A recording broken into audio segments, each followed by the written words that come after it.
네, 오늘 하나님 말씀 우리 함께 보겠습니다. 로마서 6장 10절, 11절 두 절의 말씀입니다.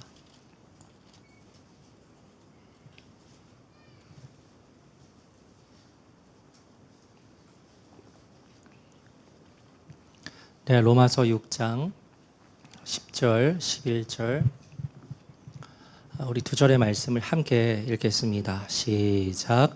그가 죽으심은 죄에 대하여 단번에 죽으심이요 그가 살아계심은 하나님께 대하여 살아계심이니 이와 같이 너희도 너희 자신을 죄에 대하여는 죽은 자요 그리스도 예수 안에서 하나님께 대하여는 살아있는 자로 여길지어다. 아멘. 오늘 거듭남 10번째 죄에서 승리할 수 있는 사람들, 지난주에 이어서 같은 주제로 말씀을 나누겠습니다. 이번 2박 3일간 청년부 수련회에 함께 참여하면서 저에게 있어서 가장 의외였고 또 좋았던 시간이 있었는데요. 그것은 유명한 한 연예인이 와서 간증을 한 시간이었습니다. 아마 넘겨주시면 나올 텐데 강균성이라는 이름을 가진 가수입니다. 저분께서 오셔서 찬양으로 하나님께 영광을 올려드리고 한 40-50분 정도 복음을 전하시는데 자신의 삶의 이야기를 그 복음의 말씀에 녹여서 수많은 청년들 앞에서 담대하게 복음을 선포하는 내용을 듣고 정말 크게 놀랐습니다. 와, 연예계에 저런 사람이 있구나 하는 너무 정말 크게 놀랐습니다. 왜냐하면 그 성경에 기록되어 있는 그 복음을 정말 제가 볼 때 정확하고 그리고 아주 쉽게 그렇게 증거를 하는 겁니다. 처음에 딱 봤을 때는 마음에 들지 않았어요. 이게 옷이 좀 황금색에다가 가슴이 파인 옷을 입어서 뭐야 또 이렇게 시작을 했는데 근데 겉모습으로 판단하면 안 되겠다는 또 생각을 했습니다. 그런데 그 복음을 전할 때 정말 정확하게 복음을 전하고 자신의 삶이 그 복음을 누리고 증거하는 그와 같은 부분에 대해서 저는 많이 들어서 어느 정도 알거든요. 저도 꾸며서 말하는구나. 어느 정도 감이 오는데 전혀 그런 게 아닌 겁니다. 그래서 그 진정성이 있는 간증을 듣는데 그 내용을 다 듣고 나서는 나중에는 울컥한 마음까지 들었어요. 너무 귀해 보인다 하는 생각을 했습니다.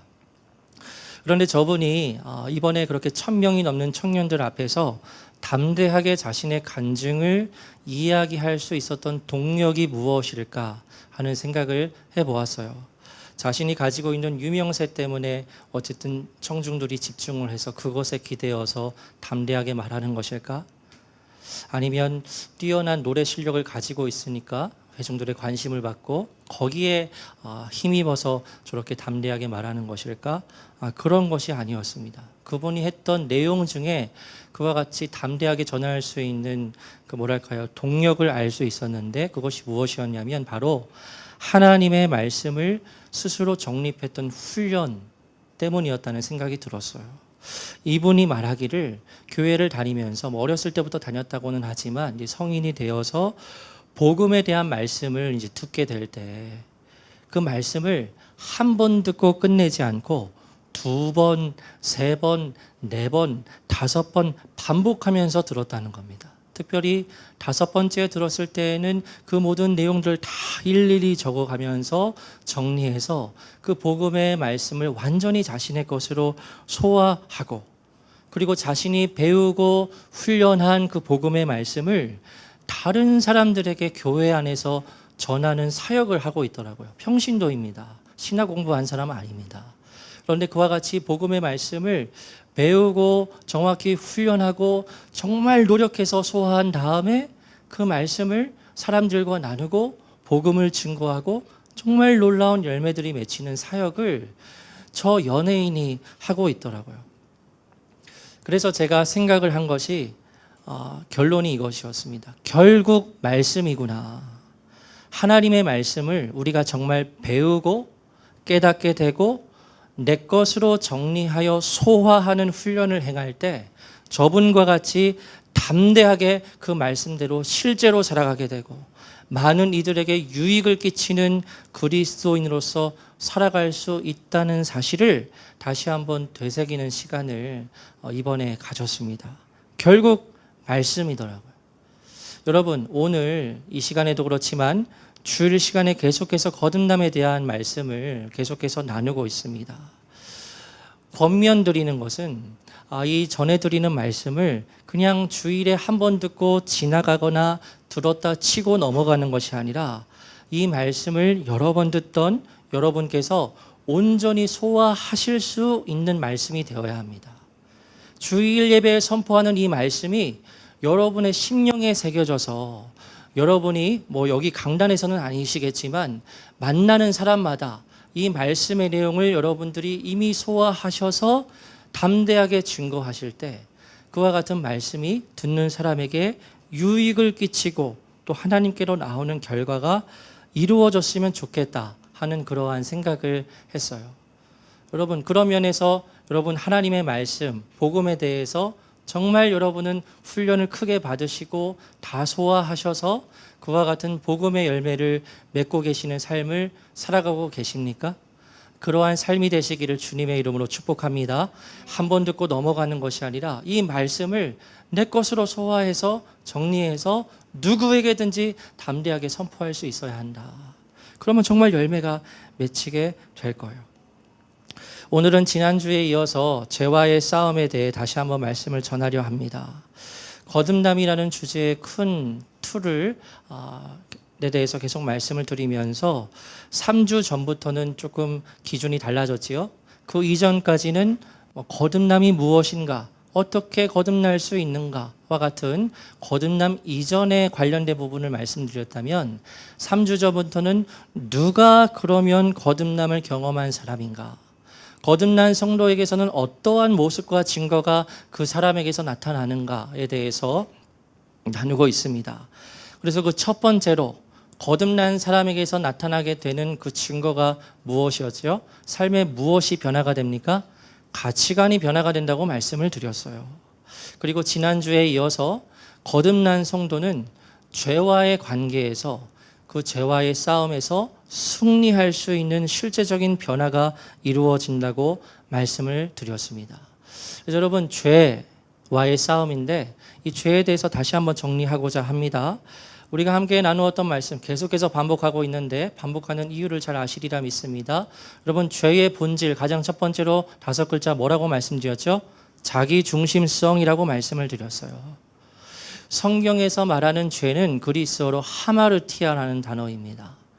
넘겨주시면 나오겠지만 하마르티아는 단어의 뜻이 무엇이냐면요, 관역의 중심에서 벗어났다라는 뜻을 가지고 있어요.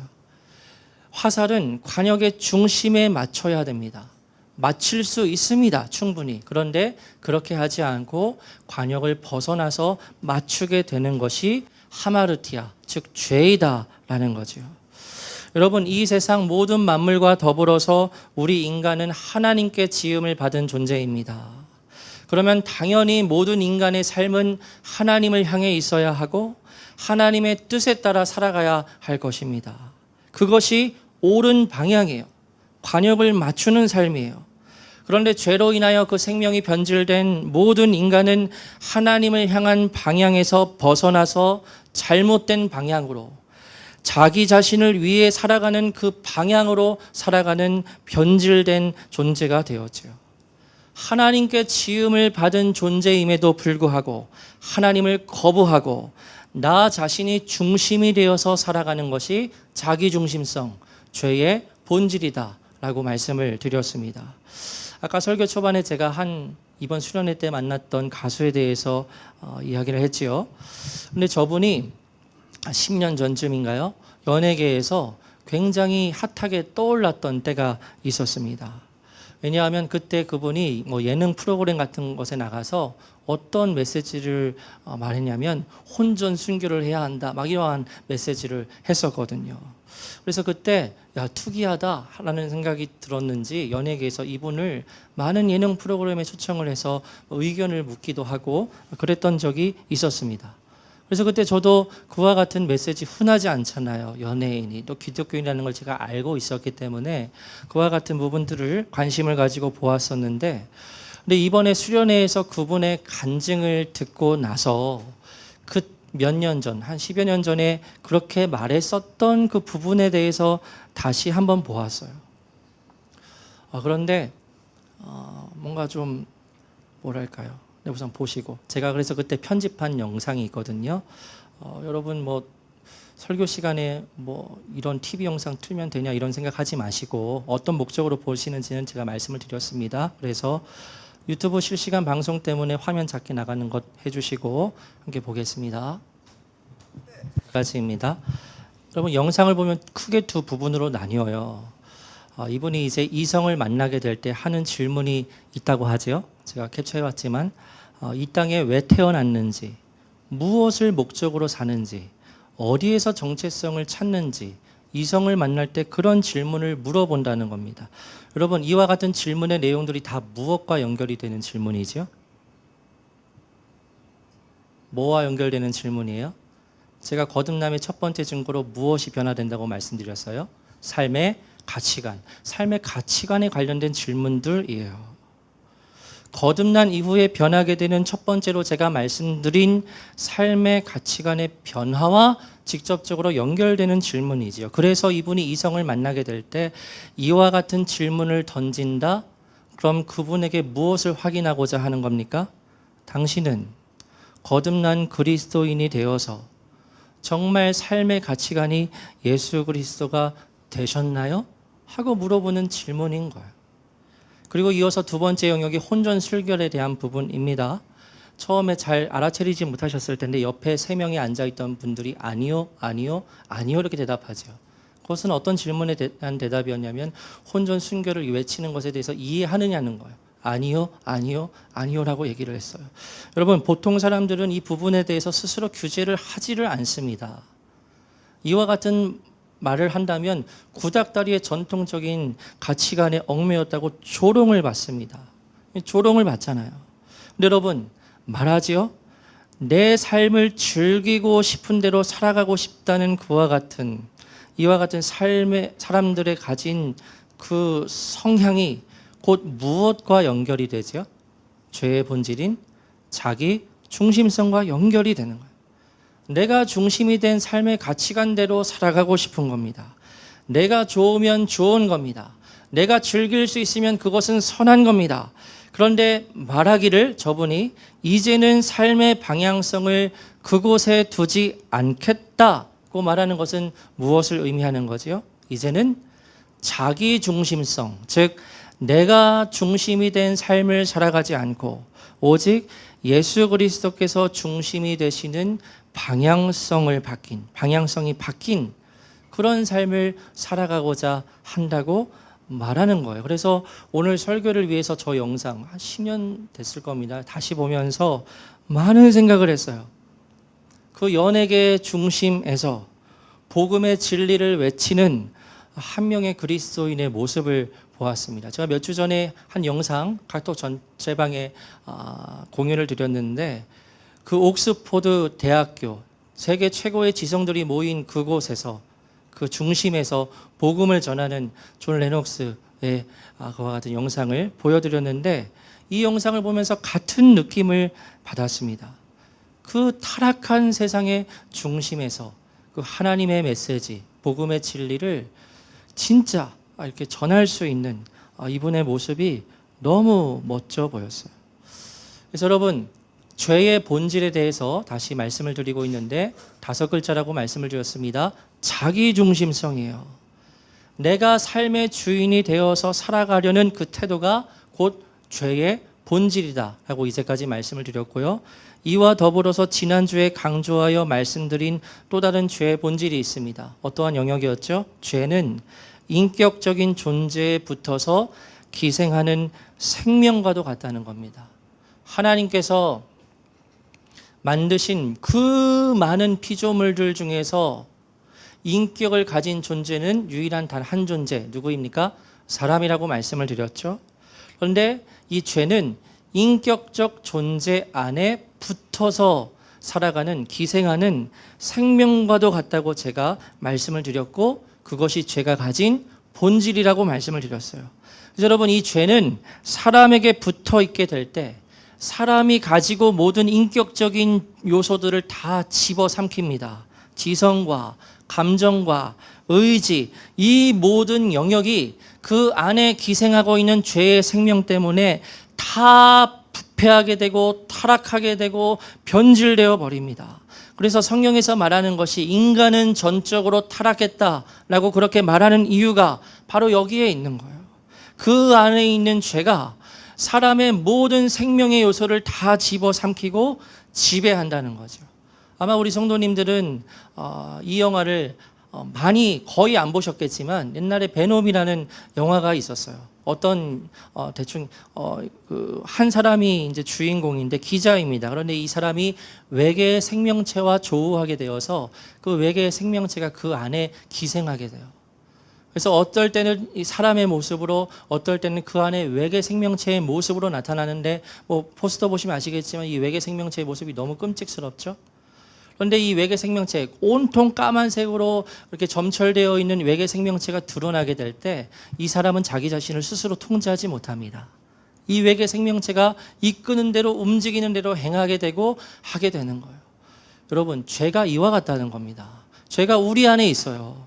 죄는 무슨 뭐 교만, 음란 이런 것들이 죄가 아니라 죄의 본질은 인격적인 사람에 붙어서 기생하는 생명과도 같다는 겁니다.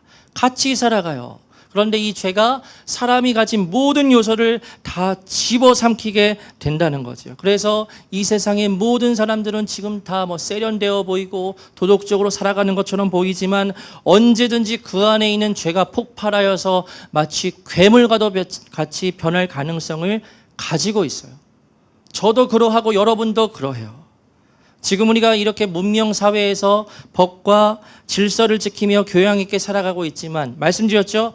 그 모든 것들이 다 걷어지게 될 때, 그래서 우리를 규제하는 모든 장치들이 다 사라지게 될 때, 그때 이 세상은 금방 지옥으로 변합니다. 그것은 바로 사람 안에서 기생하면서 모든 것을 집어삼키는 죄 때문이다. 죄 때문이다. 그래서 이 죄는 생명과도 같다. 사람의 인격에 붙어서 기생하는 어마어마한 폭발력을 가지고 있는 생명이 바로 죄이다라는 사실을 지난주에 말씀을 드렸어요. 그래서 세상에 있는 모든 사람들은 이 죄의 영향에서 절대 벗어날 수 없습니다. 로마서 3장 10절 우리 함께 읽겠습니다. 시작. 기록된 바 의인은 없나니 하나도 없으며. 여러분, 이 세상에 의인은 단 한 명도 없지요. 이 세상의 모든 사람들은 자연인으로 태어나서 죄로 인하여서 죄인으로 살아가게 되고 어떤 모양이든 죄의 지배를 받으면서 살아갑니다. 근데 여러분, 이 죄는 생명이잖아요. 우리를 속여요. 어떻게 속이죠? 우리가 죄인이라는 사실을 깨닫지 못하게 합니다. 죄는 나를 지으신 하나님을 거부하고 있어서 내가 이미 관역에서 스스로 크게 벗어난 삶을 살아가고 있는 그 사람으로 하여금 자신이 죄인이라는 것을 깨닫지 못하게 생각을 하게 만들어요. 뭐가요? 죄가요. 그 사람 안에 있는 죄가 사람을 속이는 겁니다. 그래서 속일 때 사람들은 이렇게 생각을 해요. 아니, 나는 다른 사람들보다 낫지. 나는 저 끔찍한 범죄를 저지른 사람보다 낫지 하고 자신이 죄인이 아니라고 생각하게 죄가 속인다는 겁니다. 그러나 아니지요. 이미 그 사람은 한참 관역에서 벗어난 삶을 살아가고 있는 겁니다. 상황과 여건이 되면 얼마든지 괴물로 변할 수 있는 가능성이 자신 안에 씨앗으로 존재하고 있다는 사실을 모른다는 거죠. 왜 모르느냐? 죄가 속이는 거예요.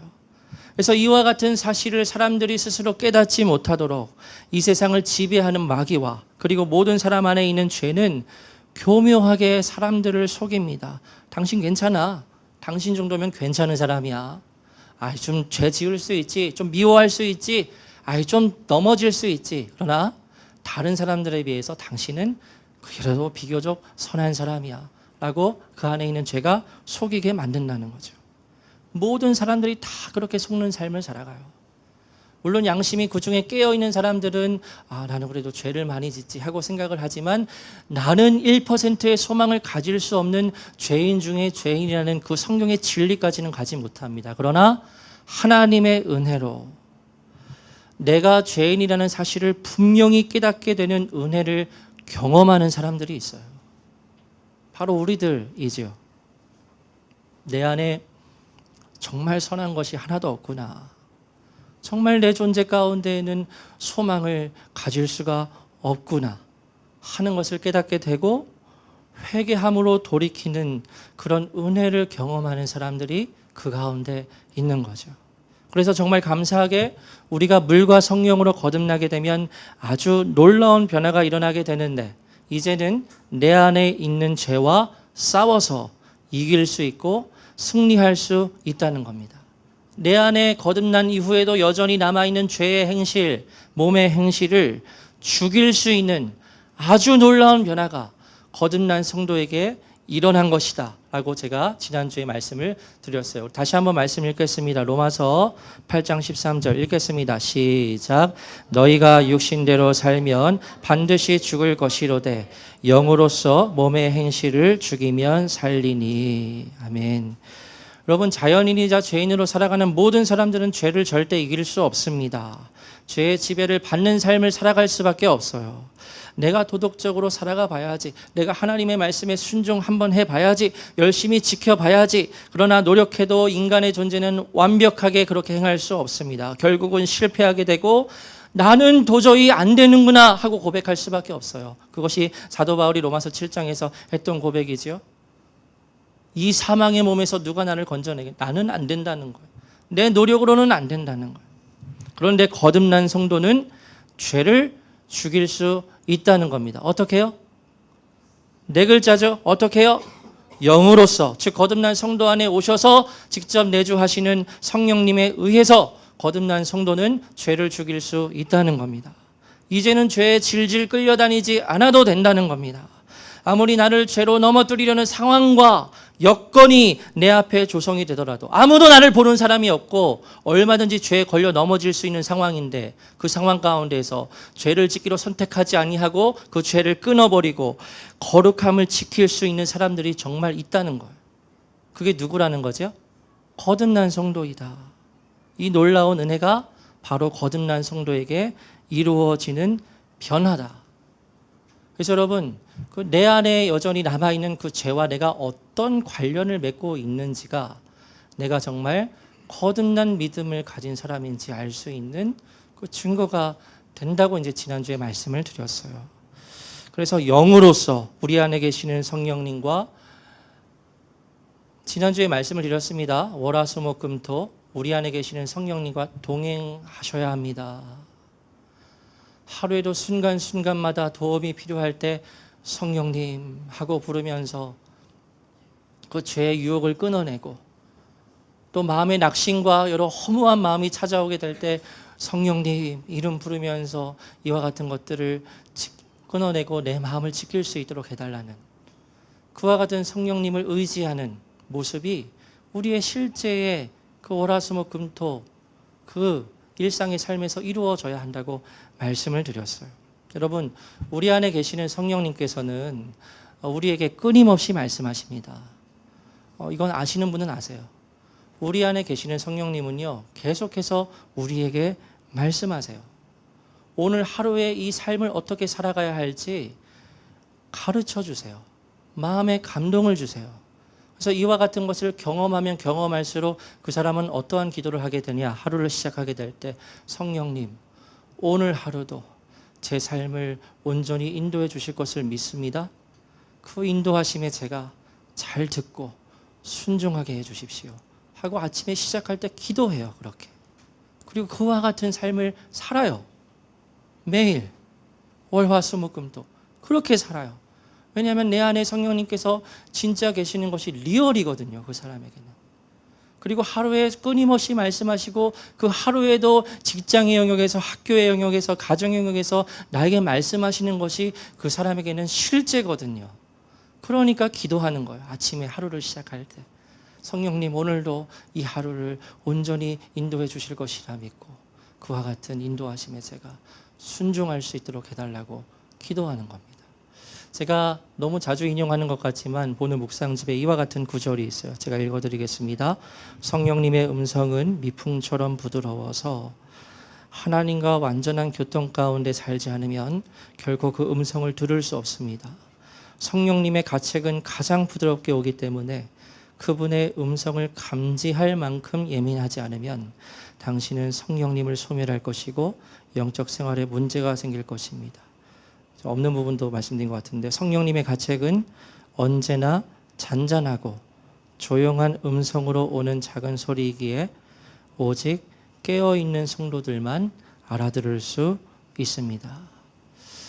여러분, 우리가 하루를 살아가는 이 여러 시간들 속에서, 순간들 속에서, 혹은 우리가 말씀을 읽을 때, 우리가 개인적으로 기도할 때 성령님께서는 우리에게 부드럽게 말씀을 하십니다. 우리가 해야 할 것들에 대해서 말씀하시고요, 우리가 하지 말아야 할 것들에 대해서도 말씀해 주세요.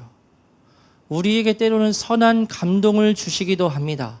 내가 내 삶에서 이 영역을 끊어내야겠다. 내가 조금 더 예배 생활에 집중해야겠다. 내가 더 낮고 겸손한 마음으로 섬겨야겠다 하는 그와 같은 생각과 마음을 성령님께서 주십니다. 그래서 그와 같은 성령님의 인도하심에 따라 나아갈 때, 그래서 나와 함께 하시는 그 성령님과 동행하는 그 매일매일을 살아갈 때 우리는 우리 안에 있는 죄를 이길 수 있다라는 거예요. 왜냐하면 여러분, 빛이시거든요. 비유하자면 성령님은 빛이시잖아요. 어두움이 빛을 이길 수 있습니까? 없습니까? 없지요. 진리, 성령님, 빛이세요. 그래서 여러분, 우리가 죄와 싸울 때 또 이길 수 있는 하나의 비결이 있다면 어두움에 집중을 하면 안 됩니다. 그러니까 죄 그 자체에 집중을 하면서 죄와 싸워서는 이기기가 어려워요. 교만이든 음란이든 시기이든 질투이든 내가 그 죄와 어두움에 집중을 하는 것이 아니라 내 안에 계신 성령님과 진리의 빛에 집중을 하는 겁니다. 그러면 여러분, 우리는 쉽게, 생각보다 쉽게 죄와의 싸움에서 승리할 수 있어요. 우리가 빛에 집중할 때 죄의 유혹이 내게 유혹으로 다가오지 않게 됩니다. 성령님과 교제하는 것이 즐거워요. 성령님께서 주시는 내 마음의 평안함이 있어요. 그와 같은 것을 내가 누리게 될 때 여러분, 다른 세상의 것들, 죄의 유혹들 내게 예전처럼 매력적으로 다가오지 않아요. 그래서 우리가 빛에 집중할 때 어두움을 이길 수 있기에, 죄와의 싸움에서 승리할 수 있는 또 다른 하나의 비결은 빛에 집중하라 라는 것이 있을 수 있음을 말씀을 드립니다. 여기까지가 지난주 말씀 복습한 거예요. 여기서 말씀 설교 끝낼까요? 그래도 좋을 것 같은데 어떻게 생각하세요? 한 20분 더 해야 돼요. 여기서 끝낼까요? 진짜 진지하게 여쭤보는 겁니다. 어떻게 할까요? 여기서 마칠까요?